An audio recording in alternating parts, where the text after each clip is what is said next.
Okay, good evening, ladies and gentlemen. Brock Beard here from lastcar.info, and this is our post-race show following a packed weekend of action at between Michigan and Road America.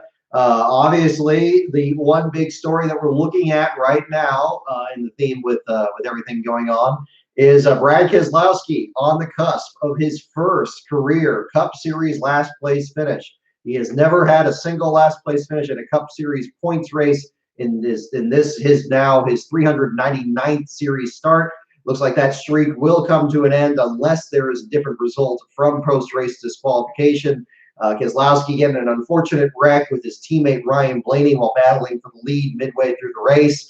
And Keselowski running behind Blaney at the time, classified behind Blaney after the wreck occurred. Nobody else was out, including I believe James Davison was last at the time, multiple laps down. But Keselowski is now in position to end the longest streak of not having a last place finish in a Cup points race, as pointed out by other people there online as well. He has finished last in the Xfinity Series before, and I believe he's finished last in just about all the non-points races in the Cup Series, between the shootout, the All-Star race, and the Clash. I don't believe he's ever been in the Open. I don't know if he's ever had a last place run in that.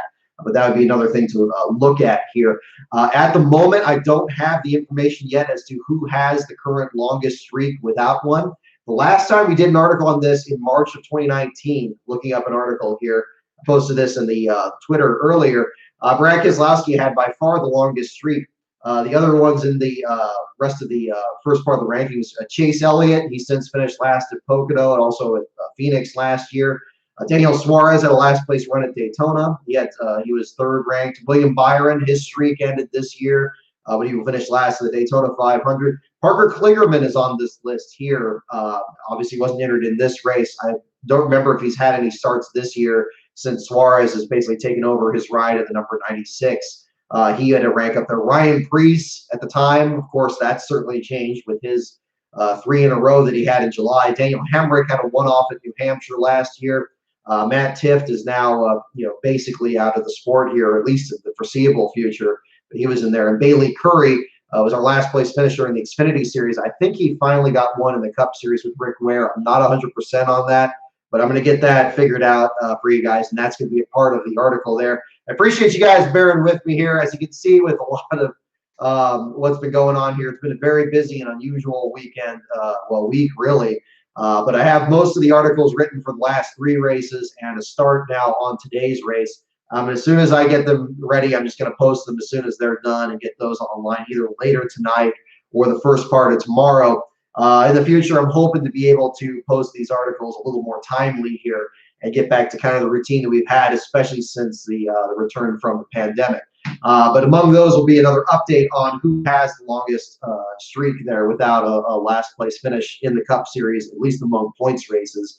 And that'll be one of the many stories that we'll talk about in there, as well as I have some other interesting information on this different deal there with the situation there for Keselowski's last place finish, and if anybody else is competed with that. So this is just one of many of the stories there for the weekend. Kevin Harvick sweeps both the Michigan races unofficially again, as we penned disqualification results potentially from today's race there. Harvick seeming to have the best car. I want to hit this head on here, of course, one of many things going on here. Again, I stand by what I was saying there about Rick Allen just blowing the calls of these finishes. Now, yeah, okay, Denny Hamlin wasn't going to beat Harvick. But again, your job as a play-by-play announcer is to inject a little bit of excitement in there. I'm not saying that you just have a lead where a person is like 7 seconds apart and saying, oh, he's catching him. And, you don't do that, of course. But you don't just call Harvick the winner when he's not even crossed the stripe yet. Like, just give it another moment. Why say, oh, Harvick wins, and then 1,000, 1,000, oh, he crosses the stripe? I think that's ridiculous. Like, come on, just at least engage us a little bit and try to make it seem a little bit more exciting, because Hamlin was closing on him there. And the margin of victory I've seen was less than a tenth of a second. I think that's worth remarking somewhat on. Now, does that salvage what was a pretty lackluster race for most of it? No, it doesn't. Does that mean that this aero package is any good? No, it's still terrible. But it doesn't mean that Denny Hamlin wasn't at least trying to make some kind of bid there. kind of reminded me of the thing from the video here with Slap Shoes there with the close finish between Ricky Rudd and Joe Nemechek. Nemechek seemed to clearly have Rudd's number, but at least Rudd was trying something there at the end. And Bill Weber, to his own credit, was able to do a much better call there. I encourage you to compare this to that, and you get a much better idea of what I'm talking about there.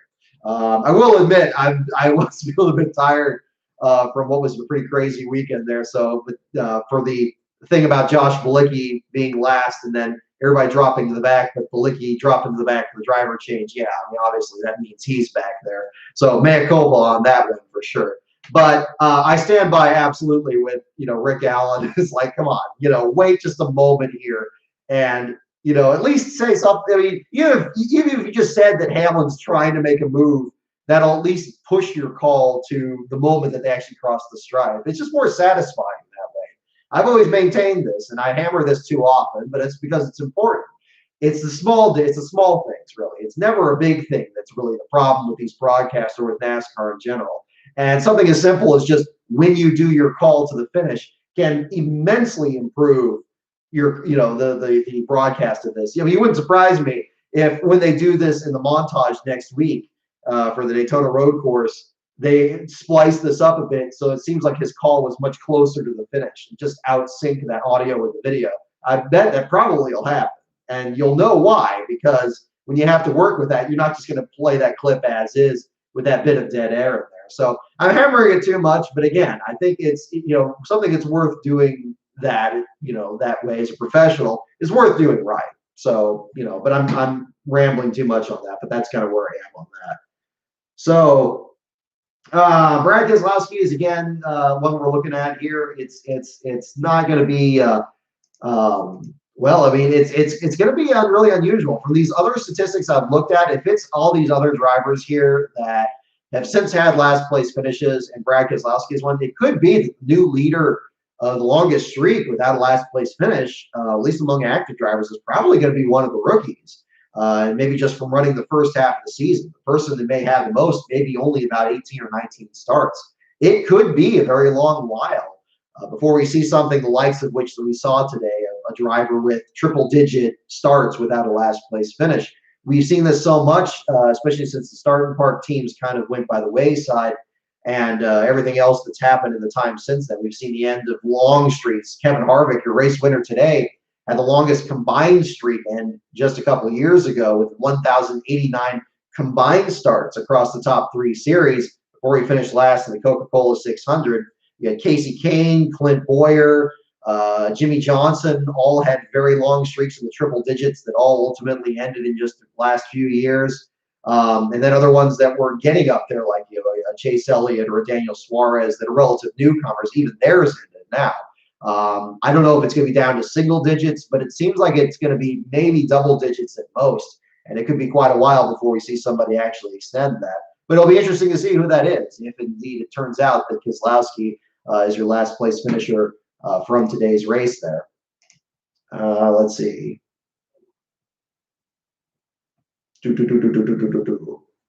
And checking this out here. Let me get in there. Welcome aboard, everyone. I see we got a good amount of people in here. So welcome everybody who's new here into the chat room.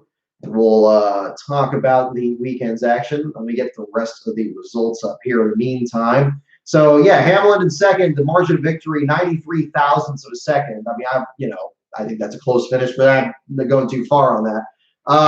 John Hunter Nemechek, good to see him get a slightly better run than he had after the Saturday race. It seemed like he was hitting everything but the pace car on that one, but finishing 23rd this time around is a much better performance.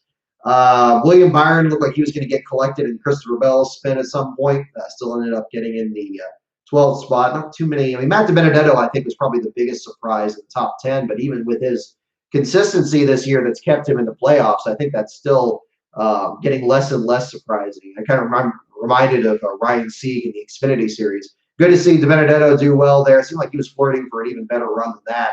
But again, a good performance there. Reed Sorensen, really enjoying the paint scheme of number 74 there. I think that the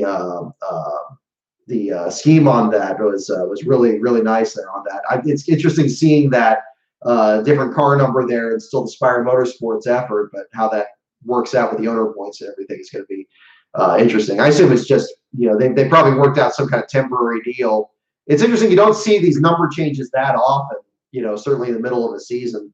I'm reminded of Kyle Busch running the number 75 for the 75th anniversary of the M&M's brand and changing his number 18. That was for an exhibition race. Doing it in a points race, never mind two on a doubleheader, is interesting to see on that. But definitely like that paint scheme. I'll be interested to see what the finished product is and the footage from this. I don't know if it makes it easier or harder if you have a race with such long runs as you had at these Michigan races, especially the one today. But I think that would turn out pretty well.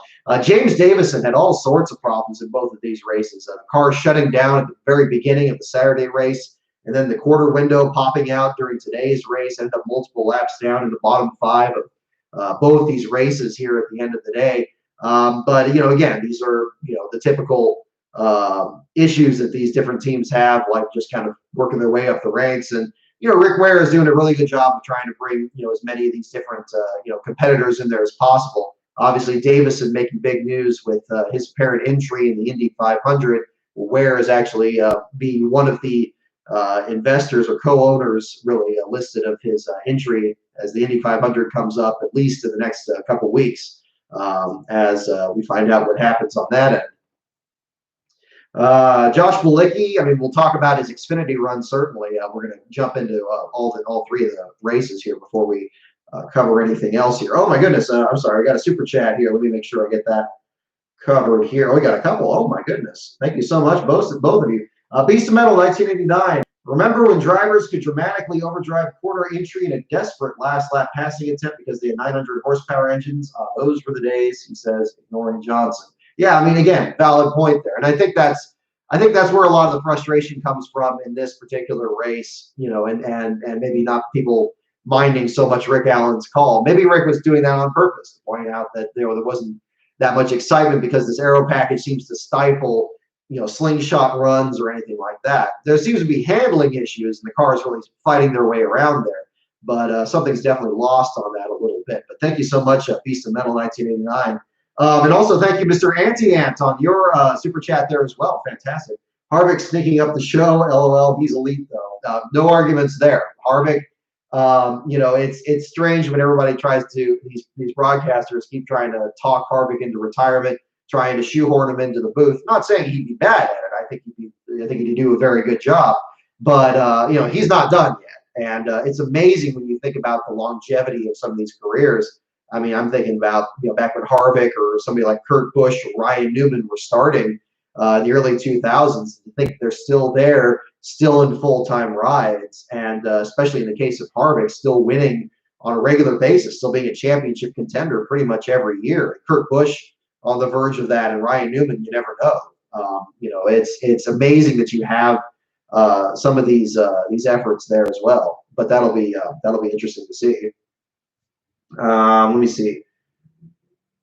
Checking out here. Make sure I didn't miss anybody else. I hope I didn't miss anybody else on that. But yeah, James Davison. Yeah, I think that's going to be that'll be interesting to see what he can do at Indy. And I saw the comment there as well for the Daytona Road Course, the infield road course. We got so many things to cover. It's hard to really know where to start. I think we've had so many other things to talk about here. We haven't even got into the video. We'll talk about the video here with Slap Shoes as well. I know we didn't do a live stream after that. Obviously, it was right before the truck race, so there wasn't really time allowing for that. But well, actually, I guess we'll go ahead and jump into that here. We're not doing this in any particular order. Thank you again, big time, for all of you for supporting the latest video, the beginning of the end, the history of Ginn Racing, and the story of what happened between 2006 and 2007. That was a script that kind of came to mind. I kind of talked to my brother, actually, when we were talking about Slap Shoes series on the Liars, Thieves, and Lawyers.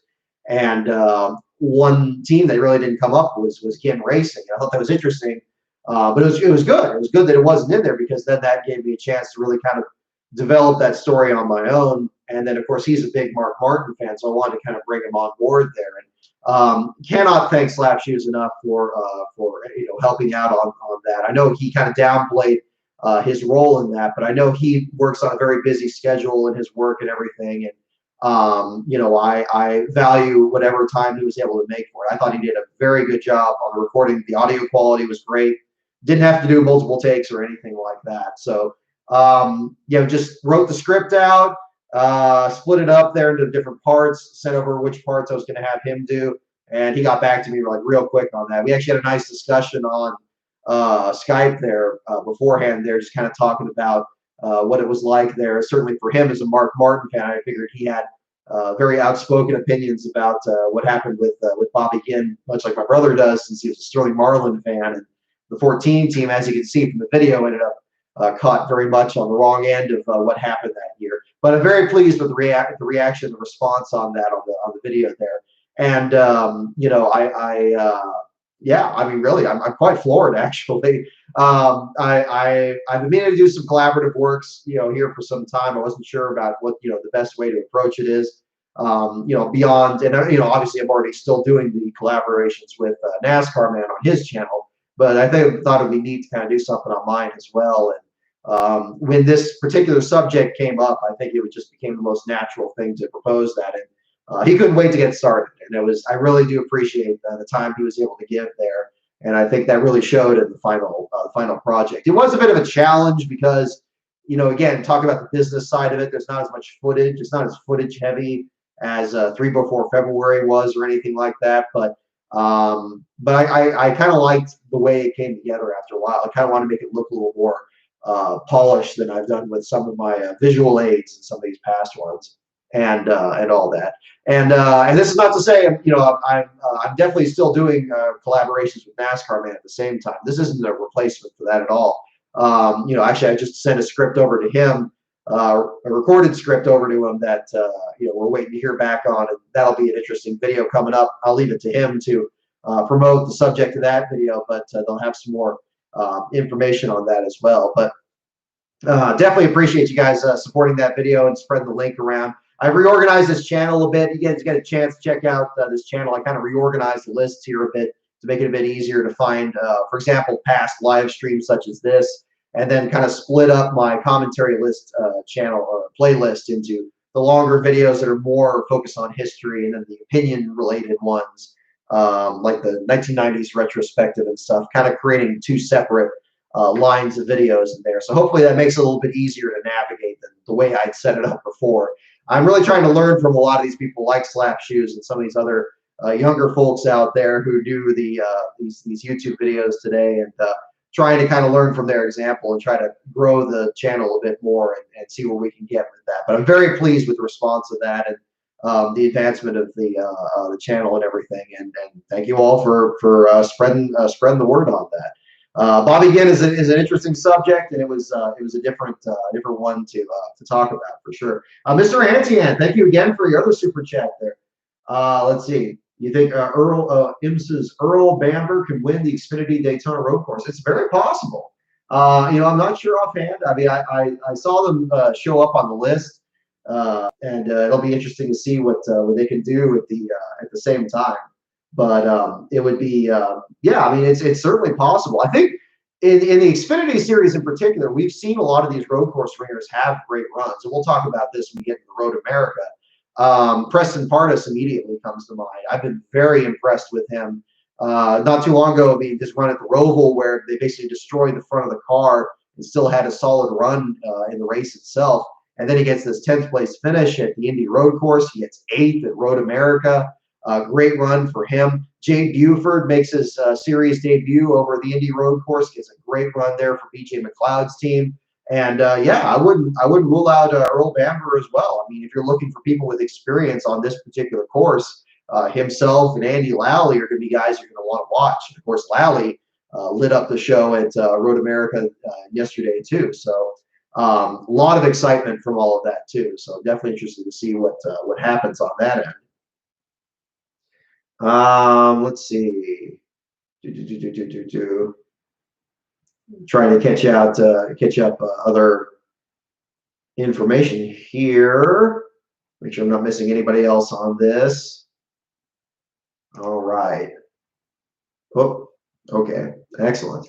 I'm pleased to see a lot of traffic already on the Keselowski story. I got to admit, like, yeah, this is another one of those days I'm just kind of a little out of it here. So I was like, looking at the list, like, okay, I'm pretty sure Keselowski didn't have a last place finish. I was checking this and checking that, and it looked like, yeah, it's still there. So that's still the statistic on that one. Let me get the Saturday race results here as well. Got to say, Bubba Wallace, good run there in the Saturday race. Looked like he had a top 5, if not better, going with that move at the end. He was really weaving through traffic there, getting a 9th place finish. He actually seemed to be doing better than that. I know things are more and more curious about what exactly is going to happen on that end. He seemed to tease what his possible plans were going to be yesterday. And then we got a little bit of extra information during today's race where apparently he already had at least a partial ownership interest in Richard Petty Motorsports last year. And somehow that just went completely unreported. I guess he just wanted to keep it private or whatever. But it seems like information like that usually comes out pretty easily. Don't know why it took to this point, and don't know what that means in terms of what his plans are next year, if it involves the 43 or something else. But I guess we're going to find out in due time.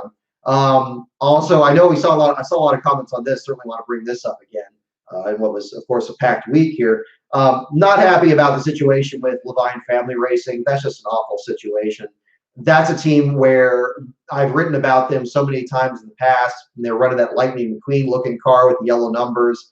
You saw the shirt that I posted on Twitter last week. That was a team that, they've been on the cusp with it, especially on their super speedway runs. You remember even when Casey Kane was struggling in this last, partial season it turned out to be. In the July race at Daytona, he almost pulled that victory off there and ultimately got shaken out there at the end. 95 team with McDowell as well had some great runs in the July race and some good runs there. That's a team that's really kind of been on top of it here and really tried to grow as best they can.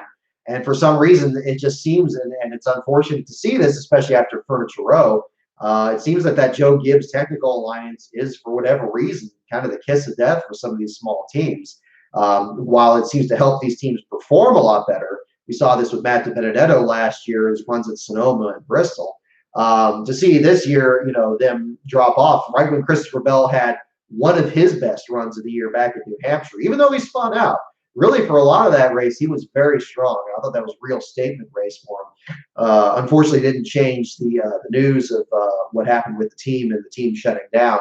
I hate it for him. Bob Levine is a great follow on Twitter. He's very outspoken on many subjects. I hope he continues to stay involved regardless of what happens with the team. Apparently, I don't know what's going on with the assets there. I know the reports seem to indicate that it's Spire Motorsports that's acquiring the charter. We'll see what's going on with that. I don't know if that has something to do with the 74 car that ran today. I guess it wouldn't because the 95 car was out there still, so it wouldn't be that.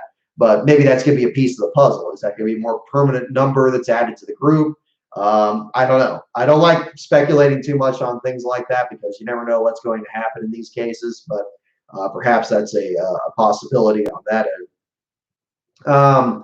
Let's see. J.J. Yaley, another one that, I'm seeing get a good run here, incidentally. 26th again. Seems like he's really evolved from being outside the top 30 and with the Rick Ware team to kind of a 26th to 25th to 30th place now. It's definitely a step up for that group. But getting back to Christopher Bell's thing, of course, the other half of it we have to talk about is Eric Jones losing his ride at the number 20 at the end of this year.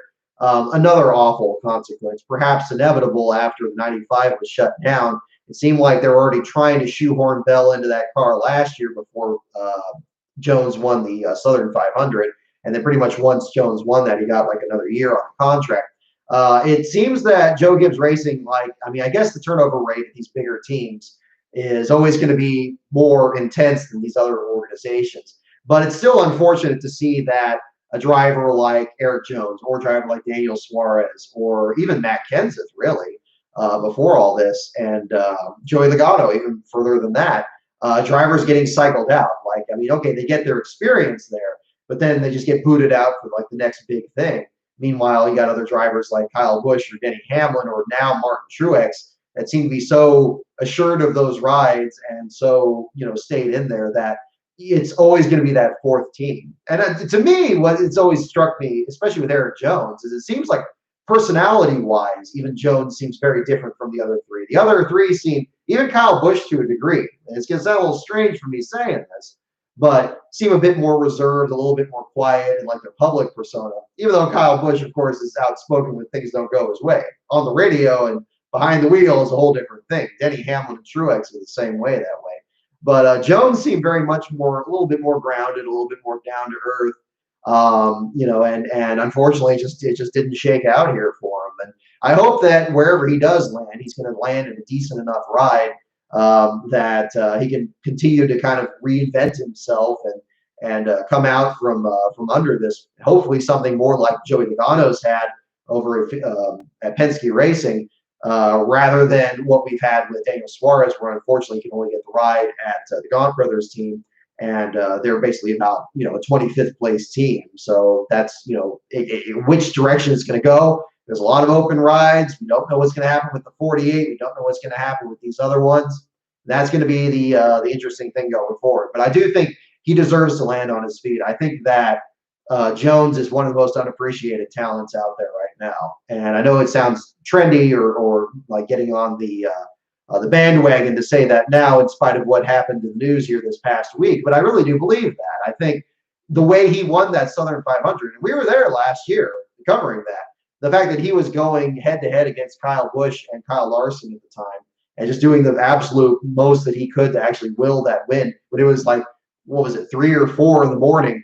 That is not an easy race to win under ordinary circumstances. Under the extraordinary circumstances of a race well late into the night, I think that makes it even more remarkable, and I think it's something that a team would be very happy to have. I think even now, I've been watching a lot of old Southern 500s here lately, and you're constantly reminded of the history of that race and how difficult of a race that is and what that means to drivers. Restrictor plate racing has turned into, or I guess tapered spacer racing now, has turned into kind of this, complete roulette where you have unusual winners. And unusual stuff happened. It's always had that element, but that element of the driver handling there is unfortunately kind of gone away. But I do think that Darlington, regardless of what package we have now, is still an exceptional race to win. And I think anybody who does win it deserves a lot more respect than, at least comparable to being a Daytona 500 winner, as hard as a 500 win is to get.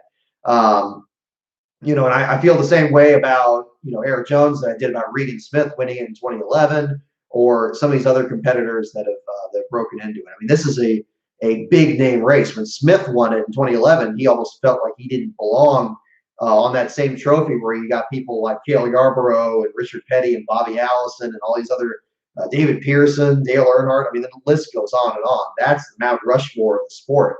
But hey, if you win at Darlington, you've earned it. It doesn't matter how it's happened. You've made it happen. Look how Terry Labonte won his first race in 1980. It wasn't a dominating victory or anything by any stretch of the imagination, but he managed to pull off a victory in the most spectacular way possible. And of course, his last victory came in the Southern 500 as well in 2003. But that's the thing I kind of think with that. But I don't know what's going to happen with the 48 team or with Jones. It would be great if it kind of ties together and maybe one that finds the other and needs the other can get going. I just hope that there's something where Jones, wherever he ends up, he doesn't end up at a team where maybe it's further back in the rankings or something, or at a expansion team or a lower ranked team on a multi-car organization. I think he deserves to be given a chance at being kind of his own person and kind of his own figurehead. I think that would be something good. Because again, I think we haven't seen that yet out of Jones, because the 20 team, for whatever reason, just hasn't been right up there with the 11 and the 18, especially this year. And I know some of it is, some of it could be on him, some of it could be bad luck, whatever. But we saw this also when he was with Furniture Row. He was with that expansion team in the 77. And he had some great runs, had some bad runs in there. And then, of course, you got Truex there going for the championship. So it's a different situation there at the same time. Carolyn Kilman, I saw your comment there a couple times there. You're asking about how many Start and Park teams showed up in 2009. That is something I'm thinking about doing a video on, perhaps, or at least something on that subject. it's very interesting. But like I said in the Bobby Ginn video, it really was because what you had was a lot of crew members that were just out of a job. You had a lot of drivers that were out of a job, and you also had a lot of cars left over. I mean, you figure this is just this is at the end of 2008. This is the first full season for the car of tomorrow, the car that every team had to have for every race after just having it for a partial season in '07. And a lot of those teams collapsed. Most of them were Toyota teams. I didn't really go into this in the video. It was kind of wide of the mark, but you had a lot of these different Toyotas out there, and people just grabbed them up. So you see, like that '64 car shown at the end, that Larry Gunselman team's it's very clearly a former Bill Davis racing car. Or you have Prism Motorsports cars that are very clearly JTG Daugherty cars from Michael Waltrip Racing. You have a different situation for those. And yeah, that would be interesting to do. We're gonna do trivia too. There's a whole lot we got to cover. There's a whole lot here, but we'll do a few trivia questions here towards the end. We haven't even talked about Xfinity or trucks yet. There's just been such a glut of news here. We haven't talked about the schedule for the rest of this year. Trucks at Darlington, man, oh man, that's gonna be a great show there. The trucks haven't run at Darlington since what, like 2005 or something. It's probably been more recent than that. There was a picture that showed like Kyle Busch in a number 18 truck, so I guess it's been more recent than that. But I don't know why they ever left. I don't know why they ever left Richmond either. I think that's a great track for them. But we'll see what we can get on that end, and that'll be interesting to see. But yeah, with the deal with the starting park teams, yeah, you just had a lot of cars that were left over, and I think when you just have this extra equipment, and you also had a time where there's only 41 full-time teams and 43 spots at the time, you had an opportunity for guys to get in. And in 2009, for the Daytona 500, those two teams were Jeremy Mayfield's number 41 car and Scott Riggs for what is Tommy Baldwin Racing, the same Tommy Baldwin Racing you saw in today's race in the number 7 car, the very beginning of that. So, and that really started those teams going in there and started kind of having these organizations to kind of get their feet under them and try to build the field back up again. You can't really force there to be this many teams out there, but that's a different part of that. 2011 was the last one at Darlington. Okay, that's even further back. Okay. Well, I mean, it's not further back than what I thought, but I certainly wouldn't have guessed. Let's see. Any motorsports business management news? Not sure on that. I don't know anything new on that. It's disappointing that they have all these electrical problems on their cars. It seemed like Timmy Hill had the car he was down on power a little bit today, and I know on Twitter he was saying that he had some kind of an issue during the Saturday race as well that kept him back in the order. He was a bit off on the performance there today, but on the Xfinity Series side, it was good to see them try to get a little bit more traction going there. I know Jesse Iwuji had a solid run there at his Xfinity Series debut. Given all the craziness that happened in that race, I think that was a great trial by fire for him. On top of the fact that he ran the Truck Series race, I think he was the only person to run the Trucks and Xfinity on the same weekend. But that would be an interesting one. Let me get into that. Let's see. Anything else from the Saturday race here? Ryan Blaney having a much better day than he ultimately had in today's race here. Wow, I didn't realize Stenhouse fell all the way to 32nd. I know when they showed that replay at the finish there, he was dropping back like a rock there at the end. I didn't realize he dropped back to basically the last car on the lead lap there at the finish. But good on the. I'm glad the 74 car got shown a bit during the race today. I think that was good to see. But that was a different scenario. Let me get into the Xfinity race here. I still have to watch the middle parts of it. I was cleaning out my garage there during the most of the Xfinity race that day. But I watched the beginning part up until when Daniel Hemrick lost an engine, and then I came back in and Preston Pardis was up there at the front. I think I missed the segment during the rain. Obviously, lightning delays ended up being a real big issue during that. It drew the race well past its original schedule conclusion. Definitely plays havoc for those of you like me, where you're using a DVR or something to try to record the race, and it recorded I think only the first 15 laps of the Xfinity race and then none of the Cup race. So a little bit of a fail there from that. But not so much for Andy Lally again. That great 5th place run. Loved the throwback to the Apache Stove car that he ran. Great run for him. I mentioned Preston Pardus at the beginning. The fact that he started from last place and had that great run there again, he's certainly going to be one to watch. I assume he's going to run the Daytona Infield Road Course. I imagine he would. That's the family's home state, too, for him and his father, Dan. But that's going to be really good to see. That's going to be one team to certainly watch going forward. And also, it's a nice bit of good news for Mario Gosling's team after the bit of controversy, of course, around Alex Labay and the test on the infield road course with what was apparently an Xfinity Series car. A big penalty for him that's unfortunate given how solid Labay's been this year. Perhaps not necessarily a solid playoff pick, but at least a solid, mid-pack team with the likes of Brandon Brown and some of these other guys back there. Brandon, by the way, had a great run there, finishing 12th. I still love that black and white car.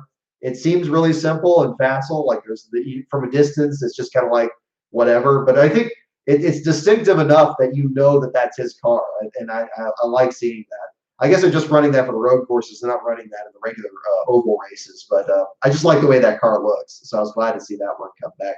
R.C. Enerson getting in the top 20. That was good to see for him. Again, the Bobby Daughter team that has impressed from one time or another. And Josh Bilicki will certainly get into this after him running the Cup race today. That race with him and Preston Pardus, again, that's the very best road course ringers doing the best that they can out there. Kind of reminded me of Boris Said and Ron Fellows back in 2003 at Sears Point, and then just going at it, doing the very best they can out there. I know strategy plays a factor into all this, but that does it at all road courses anyway.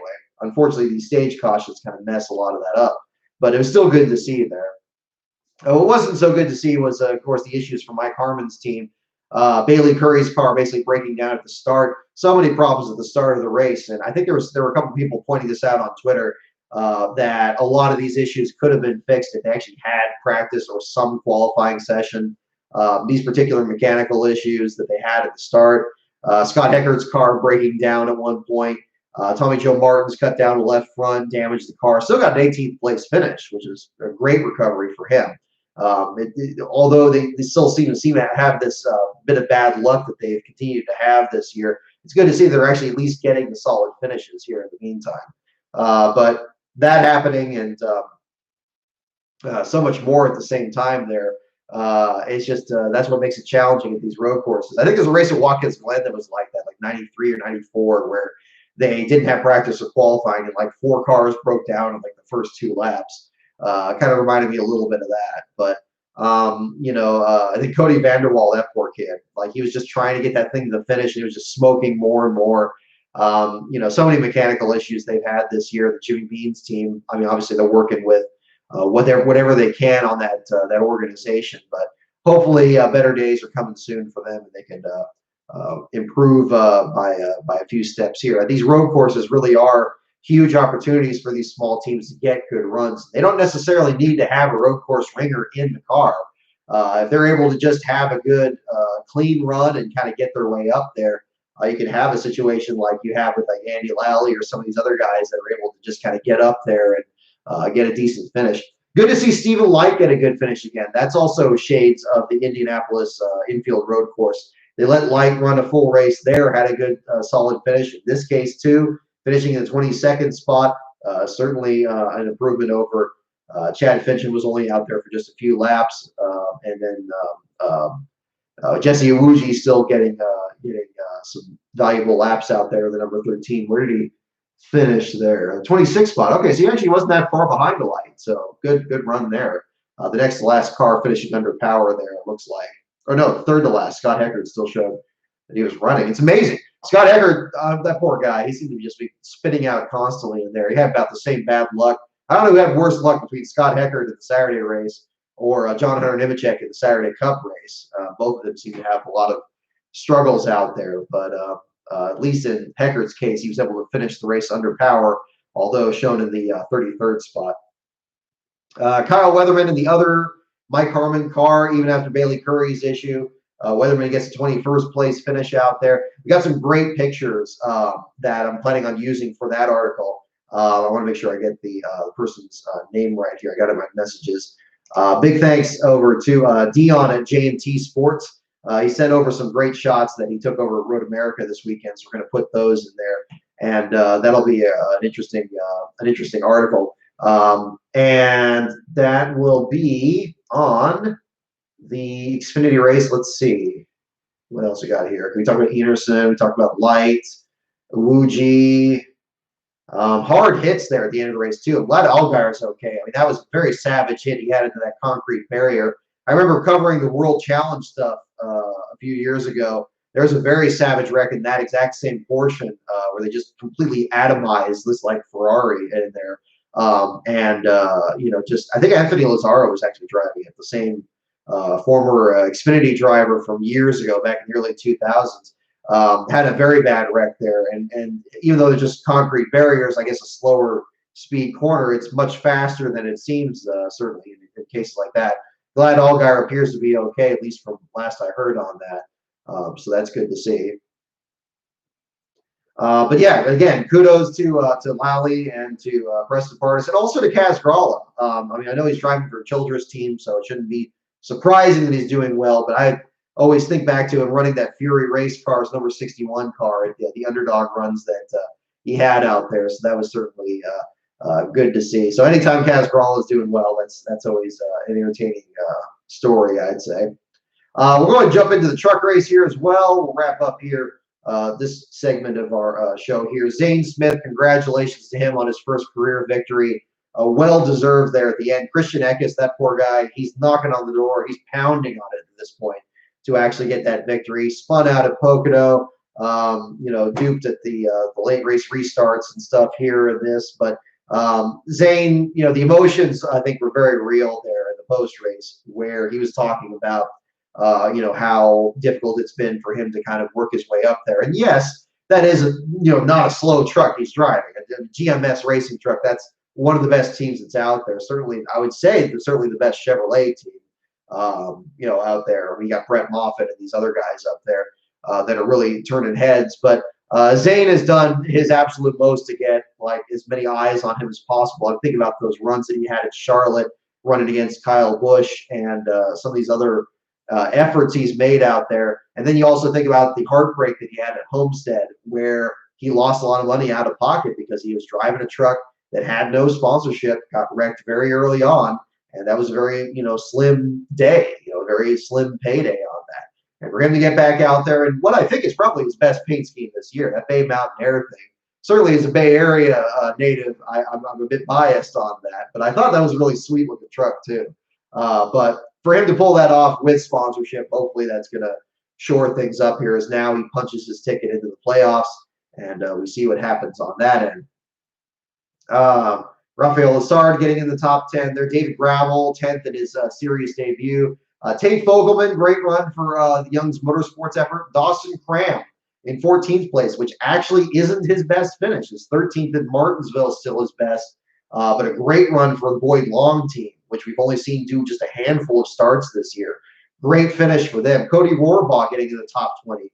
I like what he's doing with this Pray for Joshua scheme. It's a great initiative there to raise awareness of that youngster that's been dealing with everything. They featured that at Pocono earlier this year, and unfortunately we've seen so many races where Rohrbaugh's just had terrible luck, and unfortunately that truck getting more exposure for not exactly the best ways they would hope. But a top 20 finish for him, certainly a great turnaround for him on that one. Not so great of a turnaround for Grant Enfinger and John Hunter Nemechek. John Hunter looked like he was actually going to be pulling off the victory. I was pretty stoked for that because I was going to make a point of bringing back, to the Slap Shoes video and talking about John Hunter being really young and then being a factor for, if not going for the victory in the same day. I thought that was an interesting time. Obviously, John Hunter's in the 3 before February intro, so you can see him even younger than a 2004 clip. Yeah, a very different set of circumstances there. But Stuart Friesen, ultimately your last place finisher, he was very angry over the radio, and as you can only imagine, they've just had a terrible season this year, even with the manufacturer change to Toyota. I know that he had that first lap wreck at Pocono last year, which was his most recent last place run in trucks. But then for him to have this wreck here and just getting cleaned out there, it's another unfortunate step back for him. Will we see him try to rally here in this final stretch? I mean, we'll find out. But it's unfortunate when you see somebody struggle that consistently, especially if they're driving for one of the stronger teams out there. If memory serves, I think he did have a wreck at like Mosport last year. We were covering him out there. He had some struggles last year, but he had those wins, of course, like the one in Phoenix. But then, this year, yeah, just not the same scenario. Unfortunate to see Jordan Anderson struggle a lot too. I know it was posted on his social media account that apparently had a hub issue towards the end of the race. He was looking for a top 15, ends up having to settle for a 32nd place finish. The one, I guess, a good thing for other teams out there, Norm Benning was able to gain another spot and finish 31st in that race there. So that was good to see for Benning, but not so much for Anderson. John Hunter Nemechek mentioned him getting tangled up there with Grant Enfinger. He ends up in the 25th spot there, the number 8 Ford. Good to see the Nemco team back out there. Obviously, John Hunter going for Rookie of the Year in the Cup Series, but at the same time, his roots in the Truck Series. Good to see him try to keep that team going, and hopefully, somebody is able to land a sponsor there, because there's a lot of good people at that organization. I saw that at Phoenix these last couple of years, even though the 87 was their starting park effort, and that was ended up being our focus. They put a lot of effort into that 8 truck to try to get it as fast as possible. And I think it was last year where even with Nemechek and last, Joe Nemechek, John Hunter had a great run going to the 8, seemed like he was going to be a favorite to win. And, he's an aggressive young driver, and sometimes that blows back on you, and you don't get quite as good of a run as perhaps the results would end up showing. So an unfortunate deal for him, but that's going to be basically the same kind of situation here. In this one, it was more, a victim of other circumstances there when the 98 got spun into his path. But other interesting runs there. Parker Kligerman, we mentioned him a little bit earlier. Obviously committing more towards the partial run, the Truck Series. Great run for him in the 9th spot after starting 35th. But Zane Smith, your winner from that. And that's pretty much from the races up to this point. Oh, my goodness, here. Beast of Metal, thank you again for the other super chat. Let me catch up on here. I have record times extended on all my NASCAR presets and manually extend the ones that get interfered with by other recordings. Record times extended on all my NASCAR presets. Okay. That's interesting. Do you mean like, let's see, extended all my NASCAR presets? It's like, are you talking about like recording the scanner audio or something? I'm sorry, I'm a little lost here, but I think I'm just tired. But thank you for the super chat. First of all, I'd definitely be interested in knowing more. You don't have to super chat the elaboration, but I'm definitely curious what you're talking about here. Unless I missed the context here earlier. Yeah, I mean, and seeing the other comments on the charter system, yeah, I mean, I've obviously, that's another thing I've made too much of a point about there. I'm not a fan of the charter system. I don't like seeing these teams collapse. This was put forward as a way to try to insure these teams and say, okay, well, they have something else that is of value and that is going to keep these teams from shutting down. And of course, we haven't seen that situation. We've seen these teams still shut down. H. Scott Motorsports, BK Racing. And others in that same guy. Furniture Row. Who would have thought Furniture Row would close down? They featured so prominently even in the Slap Shoes video. But a lot of different circumstances there. Let's see. How much I handle the races? Oh yes, the DVR. No, thank you. Yes, no, good idea. NASCAR reason. I need to I guess I just got to play with the settings. That's a good call. We use Hulu and all that. I need to kind of look into how the DVR sets. But no, thank you for the heads up on that. Yeah, I need to. For some reason, it didn't have the Cup Series saved as like just automatic recordings. I thought I had that for sure. But yeah, I need to just play around with that this weekend. But no, thank you for the heads up on that Beast of Metal. That's something I got to definitely work on, especially for these stacked weekends like this. That's certainly been a challenge. I'll go ahead and mention this before we get into trivia here. As I mentioned on Twitter this morning, today actually was my last day working at the emergency room at a local hospital I've worked at since 2014. For those of you, if any of my coworkers are certainly watching, again, thank you so much for the time that I worked there. Really appreciate what you all are doing there. I was happy to be a part of the team.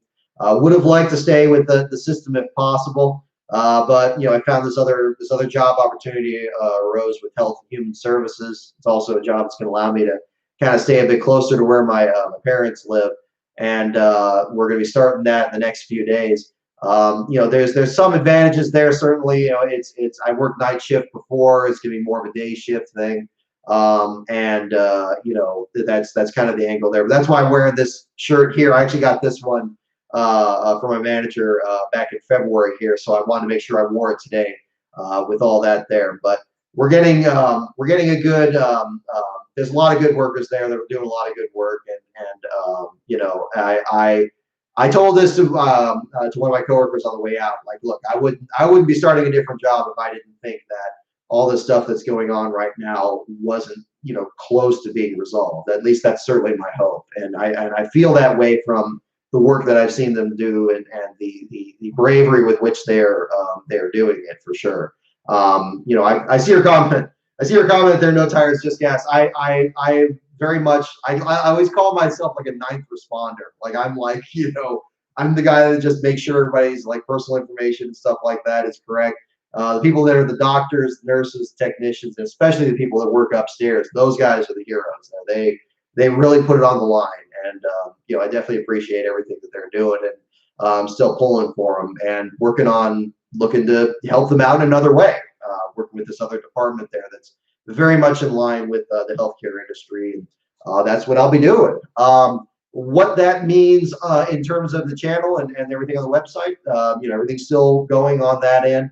I think we'll still be doing more content and everything, and getting everything acclimated with that. But no major changes with the site or anything. But just a little difference in terms of the my day job there. But I don't like disclosing a whole lot of stuff about that. I mean, obviously in the healthcare industry, there's not a whole lot you can disclose because there's HIPAA regulations and restrictions. So that's why you don't really see a whole lot of that on there, and things like that. But as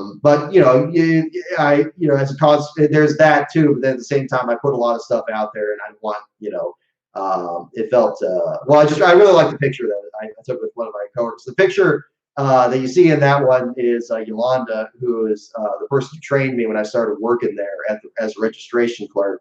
And so we made sure to definitely get pictures there afterwards and all that. And so we're still really good friends. So that's really good there at the same time. But that's where we are. That's where we are on that. But a little bit of the personal aspect. And we're still in the process of selling this place here in the meantime. So that's another thing that we're working on. And it's also made this week pretty crazy. Actually, at this moment, I'm actually loading up a lot of stuff out of here, and we'll get some more news on that. We'll be at the other location for these next few foreseeable live streams. The one with the gray wall behind me and stuff, that's going to be more our locale for these next few as we work on here. So with that, let's go ahead and jump into trivia here. Again, thank you so much, everyone, for tuning in. We're coming up to the 1 hour mark. Have we had any word yet on technical inspection results? I don't have Pockers's page open, but I've made one of this too here. Let's see.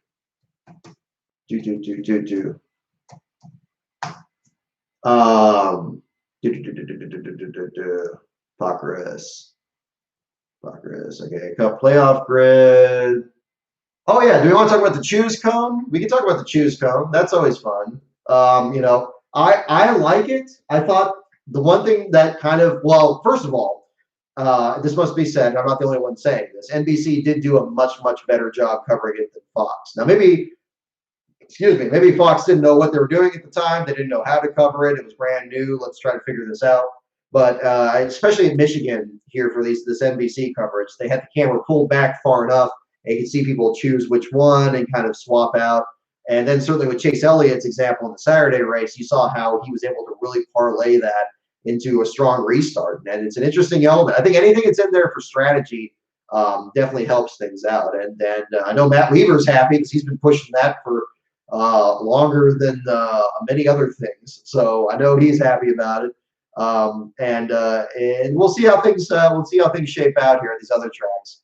I guess we're not going to see it at the road course next week if they're not doing it at all the tracks necessarily. But I'm interested in it.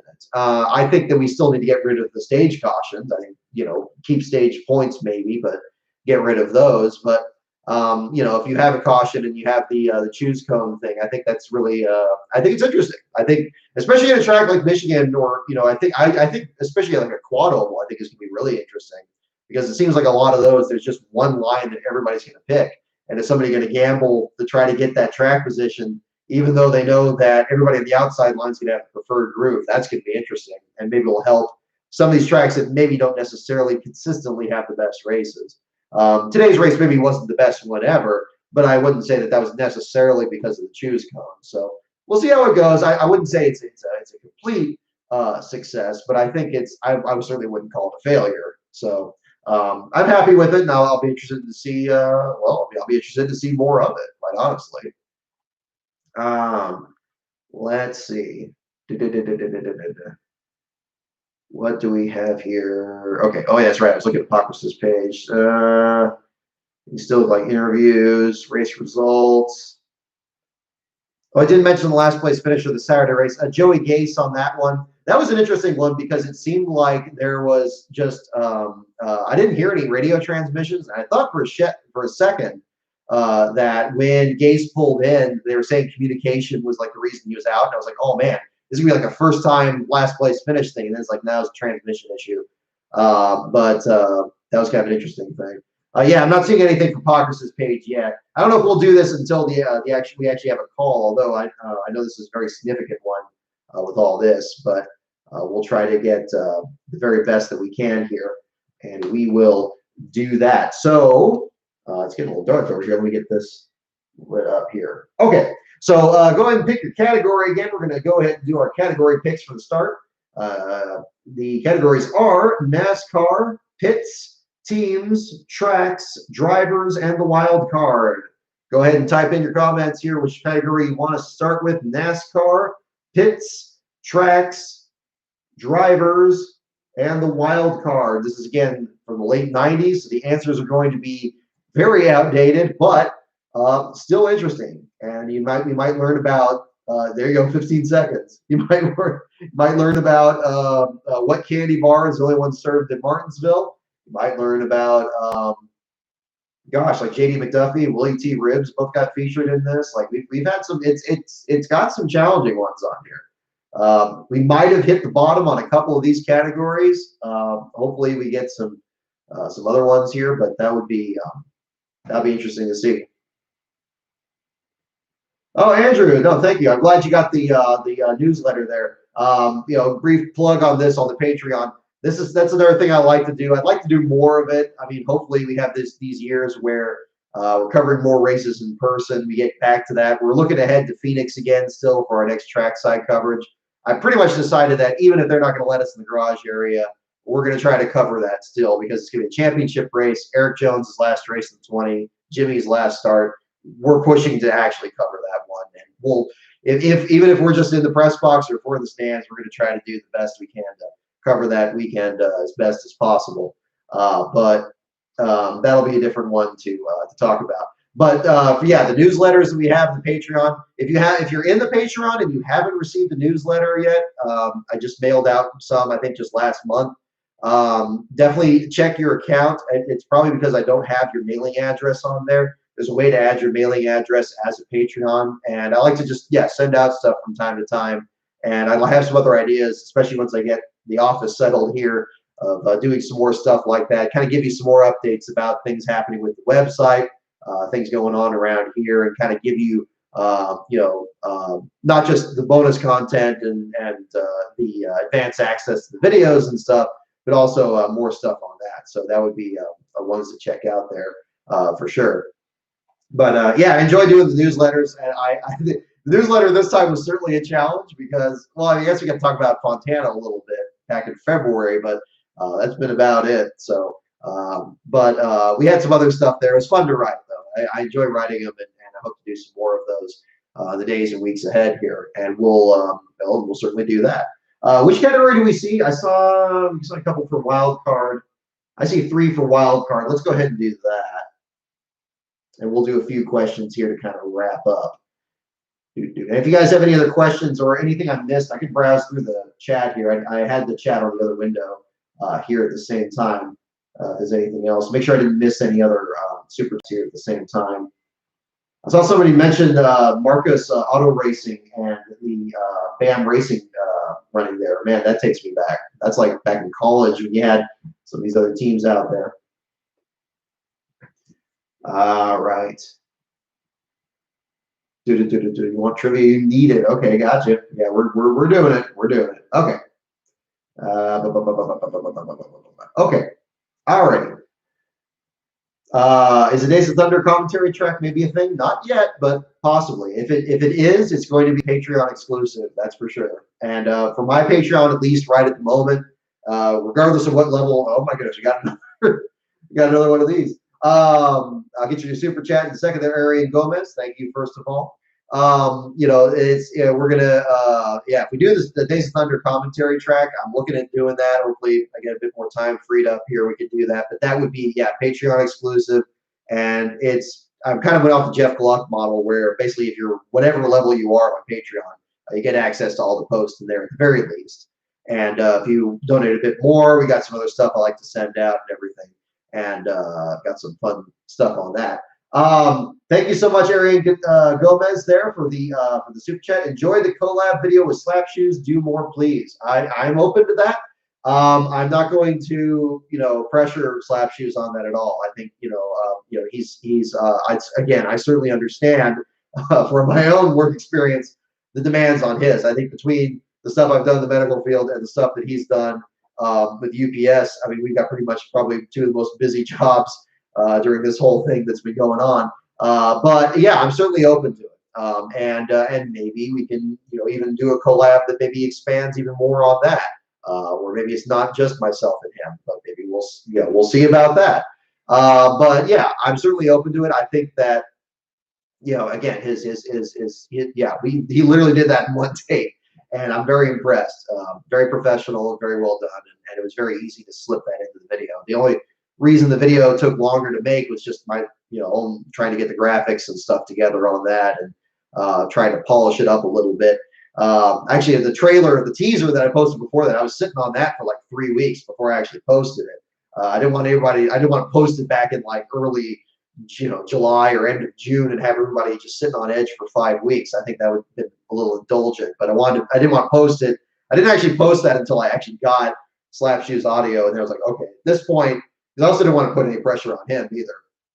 We didn't set any deadlines or anything, and luckily the trailer, I had the idea of getting the trailer up at least, the teaser up when it was the anniversary of when the team closed, but that would be the one on that. All right. Okay, so first question of the day here. This is in our wild card category. First question of the night. Who got backseat advice from his dad in a 1998 ESPN commercial?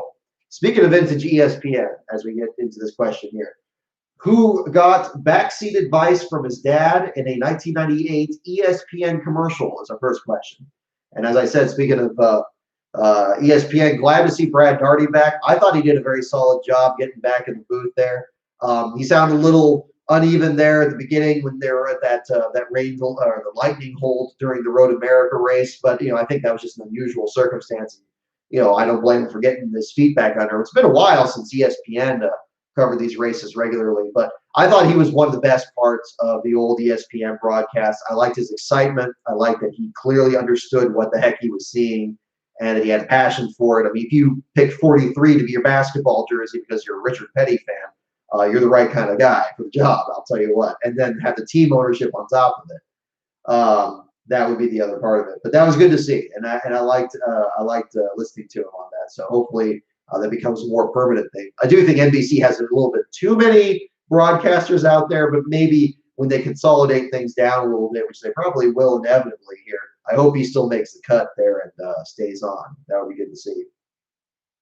So the question, who got backseat advice from his dad in a 1998 ESPN commercial? And the answer is Kyle Petty. Kyle Petty. Look, can you see that? There we go. There's the camera. It seemed like it was a Dale Jr. question, but no tires, just gas. You got it, man. Kyle Petty. I think there was a Tasmanian Devil commercial where a Chevy Monte Carlo commercial where Dale Earnhardt's sitting in the back seat and teasing Dale Jr. So there's that. That might be the one you guys are thinking about, but this one's actually about ESPN one in '98. So there you go. Don't like owners doing booth or commentary stuff. Yeah, I mean I can see that, but I mean I think it's a little different with Darty because at least it's a smaller team. At least it's a team that's a little bit further back. I mean I'm partial certainly in that sense towards a team that's not necessarily competitive all the time versus somebody like Jeff Gordon where he's constantly cheering on Chase Elliott. Somebody like Dale Earnhardt Jr. where again I like Jr. I like his passion for the history of the sport. But in the Xfinity series, it's a little tricky because it seems like he's constantly, you can see his meeting with Noah Gragson in like every one of these where he's like, well, he probably shouldn't have done that. Or, there's kind of that kind of deal. But yeah, it's kind of a different situation. But that'd be kind of the way that all looks. But I think with Darty, I think he seems to be, and I don't want to accuse Jeff Gordon or Dale Jr. of anything untoward or anything, but I think that somehow Brad Darty seems to balance that out better, perhaps just because his team isn't as constantly up there as perhaps Gordon with Chase Elliott or Jr. with the JR Motorsports team there. I think that's probably the factor. Maybe if we saw the 47 37 up there, which would be great, but maybe we'd see something different, and I'd certainly see more that argument. All right. Okay. Who said, next question. Boris said, no. Who said, I bet I'm the only one who has won the championship on his head? Who said this quote? I bet I'm the only one who has won the championship on his head. All right. I think Kevin Harvick, Clint Boyer booth would be pretty hilarious. But obviously, we talk about Harvick trying to get forced out of his ride, but I mean that would be kind of interesting. I think the way they play off each other. I don't think it's just in the Mobile One commercials or anything, but that kind of thing. Who said, I bet I'm the only one who has won the championship on his head?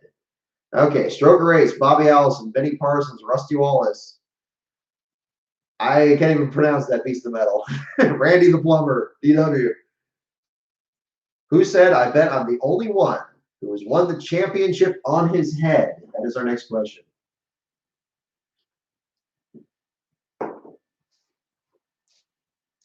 I sense I'm getting you too much of a view of my my pandemic haircut here from the side. Camera two over here. Trying to look over here, but I got screen. I got to get this reorganized. As soon as we get things settled here a bit more, obviously the other location that should be a little bit easier, but we'll see. Herbie the Love Bug, I like that. Okay, let's see. It might. I mean, it's the wild card. The wild card could be anything. Nobody suspects the wild card. Let's find out what we got here. And the answer is Tim Flock. Tim Flock is the correct answer. Tim Flock. How about that? Aubrey James, yeah.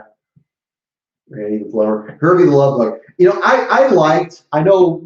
I'm not sure if I do a video on this, but I really enjoyed Herbie Fully Loaded, or was it Fully Loaded? Oh, now I'm getting Herbie confused with Charlie's Angels.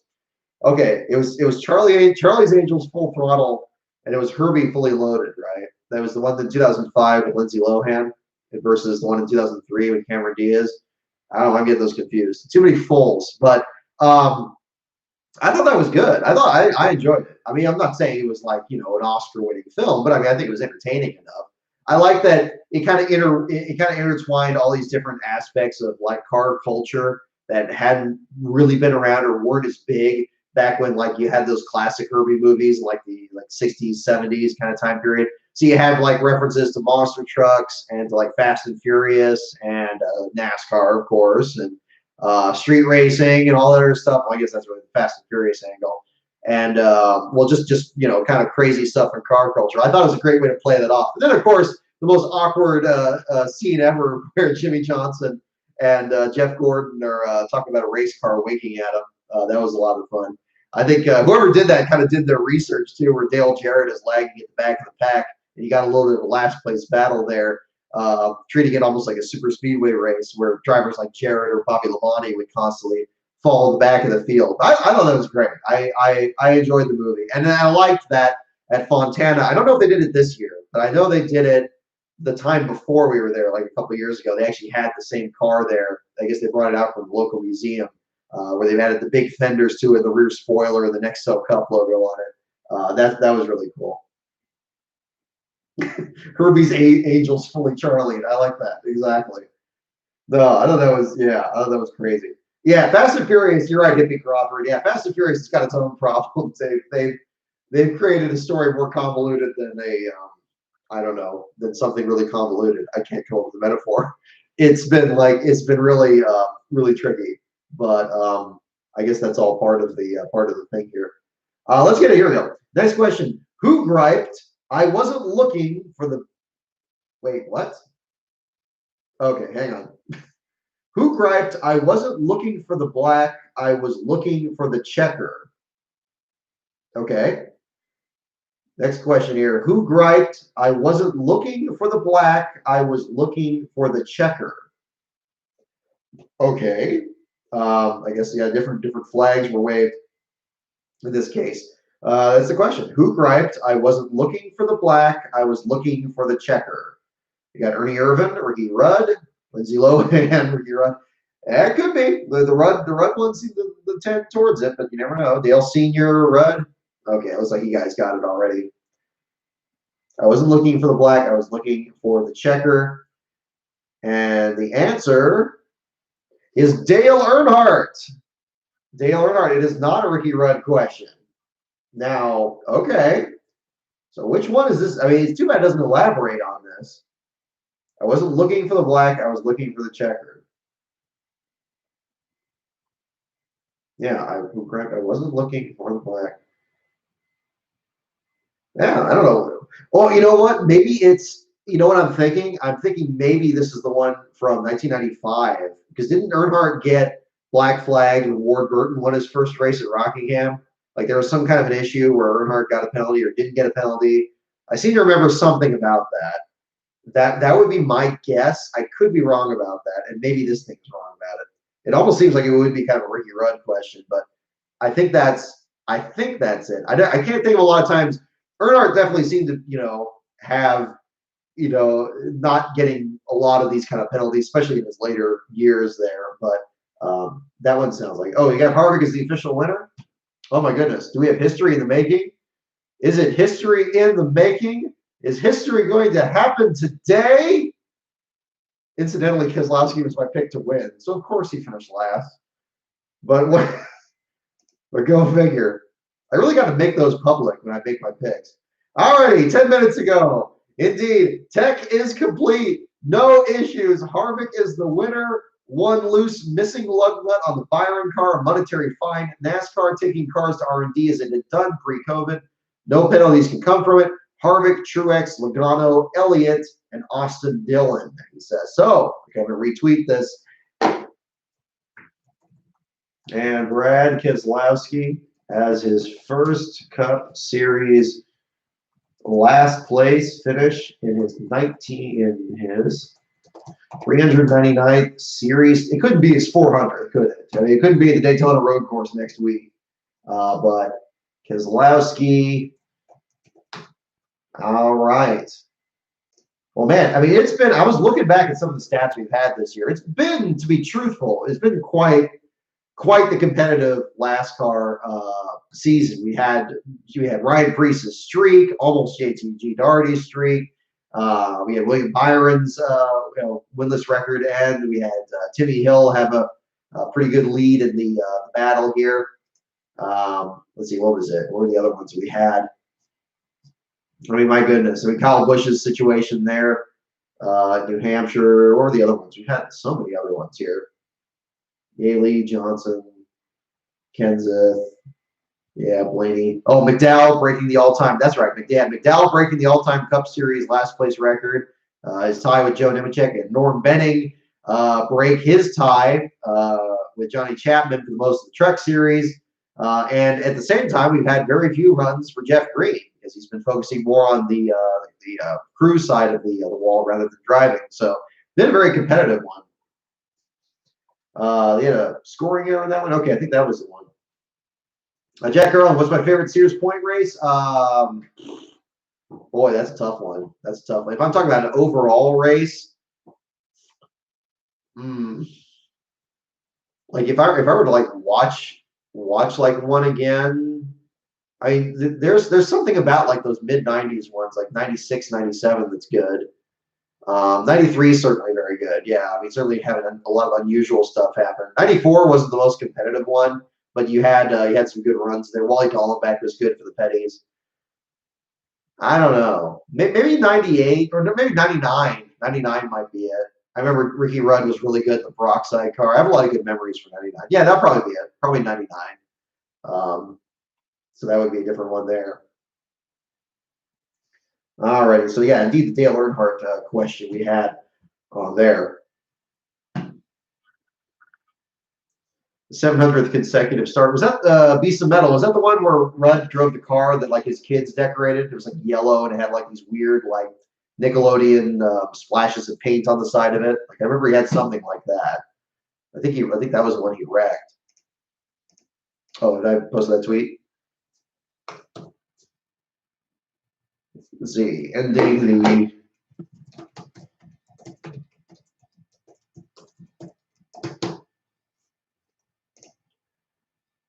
all right, Keselowski article coming tonight. Oh boy. Okay. Ooh, I see NASCAR man tweeting that we got another script coming up. Excellent, excellent. So we'll get something there. All righty. Give kids a world car. Okay. Boy, the tie-dye one he had in 1999 at Martinsville. That one's really good. That's a very underrepresented team. I don't think I've even tweeted that or anything, but that was when he was trying to win that Martinsville race 2 years in a row. His air conditioning was working that time, so it didn't quite work out. Ooh, favorite 11 car? Tough call. Tough call. You know, when you wrote that, the first thing I was thinking of was the Paychecks car that Brett Bodine drove. But I think I might actually like the Hooters version that he had better in 2002. Bodine had some interesting ones. He had the Hooters one, and then I guess Hooters he had more in 03. He had the Wells Fargo one in 02. The Brett Bodine's 11 cars I always liked. The Post Call one's good in 97. But I think, yeah, it would probably be one of his. I mean, obviously, I always view like, yeah, I mean, the Jeter Johnson ones, of course, are iconic, not just the ones that Cale Yarborough drove, but even more recently, the Budweiser ones with Elliott and Jeff Bodine. Yeah, Ned Jarrett, that's a good guess. The 2000 Ralph's car, that's a good one too, the red one. I think the white and black one I liked probably better in 01. He was the slow car that was ahead of Harvick and Gordon when they had the photo finish at Atlanta. Yeah, the Paychecks cars are nice. The light blue one, I haven't seen that one in a while. Is that you run that at Richmond or something? I think the white one was fine. But yeah, Bodine's team is an interesting one. All right, we'll do a couple more questions here. We'll wrap up here a little bit. And I'm going to try to get the articles, or at least get a couple of them up tonight, and then certainly finish them tomorrow. We'll see how things go. I got a good start on the 3 from Friday and Saturday, and we'll see what's going on with Sunday. It was a Winston Open car. Okay. The Clorox have NASCAR sponsorship. Yes. They had, actually, they still sponsor part-time in JTG Darty. They had, yeah, they had, I think they usually run that at Sears Point. At least they had in the past when AJ Allmendinger was driving it. They had that sponsorship. But yeah, you're right. You're right. Larson too. DJ Anderson. You're right about that too. I forgot about that. All right, here we go. Next question. What nickname stuck to Bill Elliott after he took home a Winston Million its first year? What nickname stuck to Bill Elliott after he took home a Winston Million in its first year? We got the gold version. Oh, very nice. There we go. But this is in radio, so I have no idea paint schemes besides the standard ones. Yeah, tough call. I do. Yeah, the Paychecks ones. The Paychecks ones are good. The Paychecks ones are nice, but I still kind of like something like that. That would be great. A Jeff Green fan club, David C. I like that. You know, I had an idea.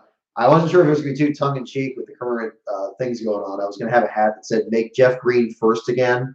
I had some idea like that. I sent that over to Jeff, but I didn't hear back from him, so I didn't know whether he liked it or not. I was going to make the hats green, so it would have been perfect. Like do something like that, but I don't know. I mean, I thought that would have been great.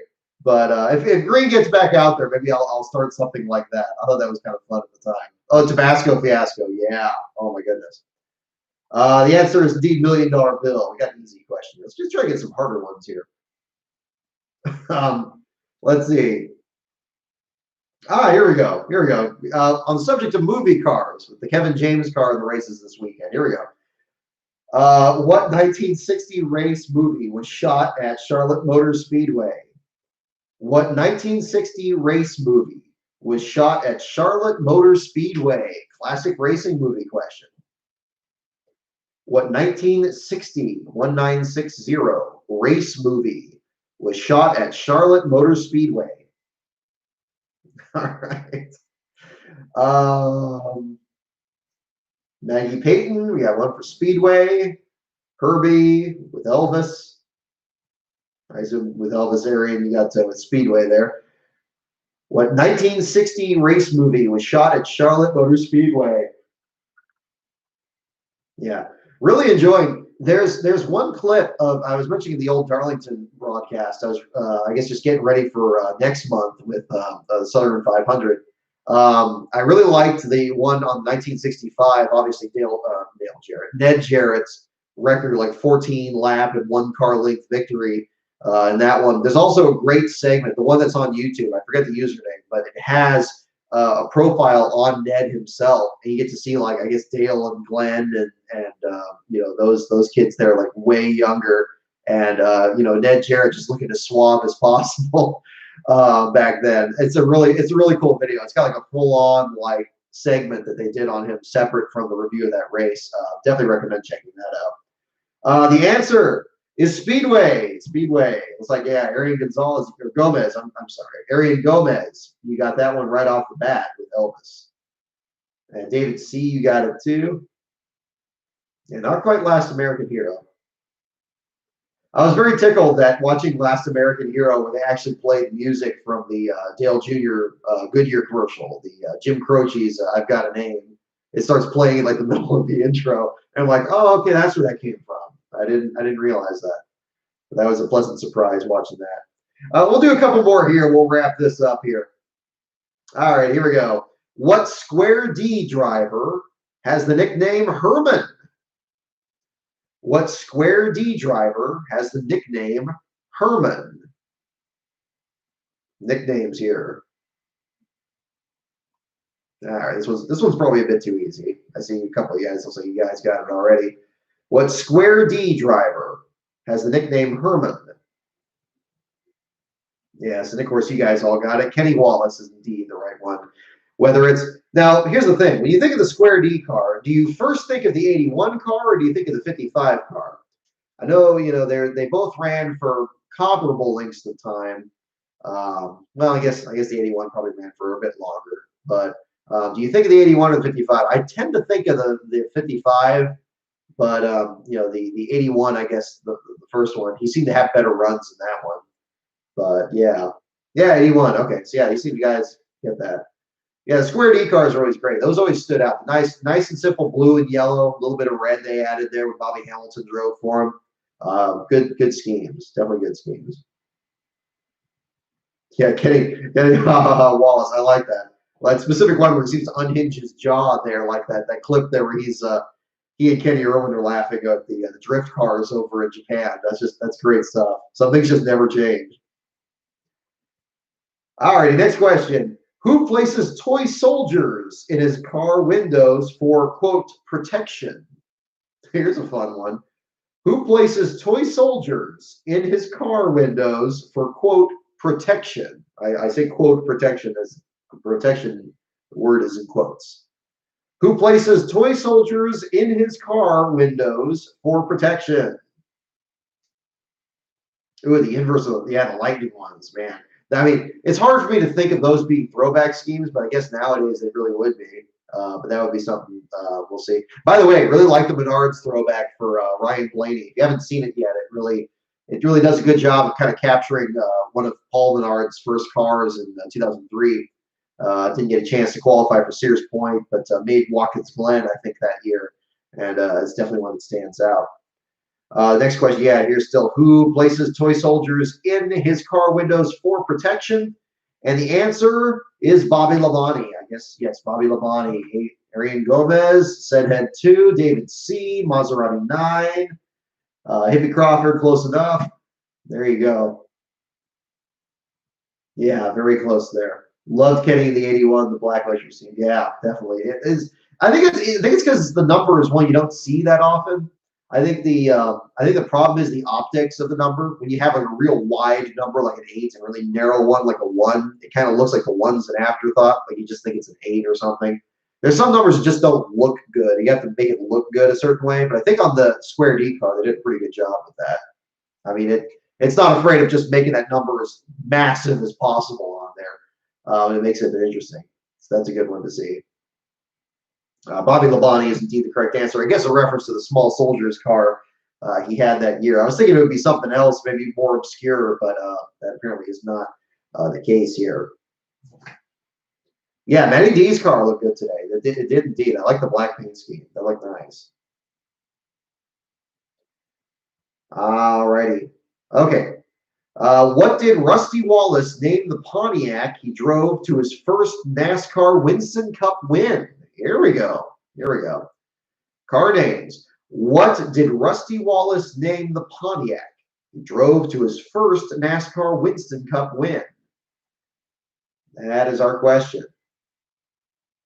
What did Rusty Wallace name the Pontiac he drove to his first NASCAR Winston Cup win? Elvis Well, you're putting names on there that I'm going to have a much harder time pronouncing. Jarek Owens, Blue Max. Definitely wasn't Midnight, Batman, Midnight, Dale Jr. All right, the question again. What did Rusty Wallace name the Pontiac he drove to his first NASCAR Winston Cup win? Hot Rod, Supercar? Hot Rod's a good guess, David C. It seemed like he called every car he liked Hot Rod. The bad, fast hot rods. That's the one. I just noticed I can see the mirror there, but I see the back of my chair. There we go. Gets it just the right angle. Okay. I'm disappointing Southeastern Ohio. Oh, how did I do that? Oh, it was the name. Oh, the name. Well, it wouldn't be the first time I disappointed half a state. Let's see. Okay. What did Rusty Wallace name the Pontiac he drove to his first NASCAR Winston Cup win? And the answer is Samson. Samson. Sampson, like the monster truck. Oh, no, not the monster truck. That was Samson. So Sampson. Sampson on that one. So, yeah. Did anybody guess that? I think we had somebody guess that. Midnight. Yeah. Call the Indy cars hot rod too. I mean, that's fine. I think that's excusable. I mean, a fast car, call it a hot rod. That's okay. All right, we're gonna do one more question here. We'll wrap up. Let's see. All right, here we go. Here we go. Last question of the night. This is an old DW question. What did Darrell Waltrip get on the same day he got his first race car? What did Darrell Waltrip get on the same day he got his first race car? That is our next question, or last question for tonight. What did Darrell Waltrip get on the same day he got his first race car? Charlie's Angels, driver's license. Oh, Charlie's Angels. Boy, yeah. The full throttle versus fully loaded versus full everything. Speeding ticket, Kyle Busch, a fine of some sort. Oh my God. Several good guesses. Go ahead and just drop all the guesses in. It could be anything. You never know. My guess is going to be last place, but I don't know. What did Darrell Waltrip get get on the same day that he got his first race car? Marriage license, speeding ticket, boogity ticket. It draws an interesting image. Alrighty. What did Darrell Waltrip get on the same day he got his first race car? Okay, get those answers in. The answer coming up here. Last question of the night. And the answer is indeed his driver's license. His driver's license. Whoop, let's tilt that a little. Get out of the focal range. Whoop, there we go. His driver's license indeed. Who got that there? B-Boy89, you were quick on the gun there. You got that one. Right on. Speeding ticket seemed like a good guess. That would have been a really good one.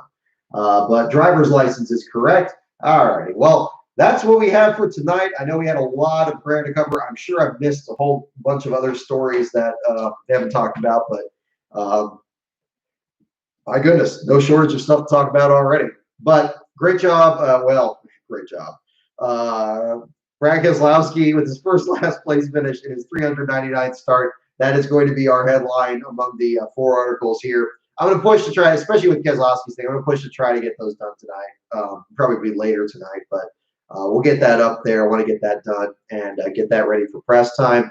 In the meantime, thank you so much, everyone, for joining me on the show here tonight. Thank you, everyone, for supporting the video I did with Slap Shoes. For those of you who haven't seen it yet, the beginning of the end, 40-minute video. It's on this channel. I reorganized the channel so you can find the longer videos a bit easier, as separate from the other playlists. Kind of cleaned up the channel a bit there, so you can find everything a little bit easier. Definitely give it a look. Make sure you share the link. Patreon.com/LastCarOnBrock is the Patreon.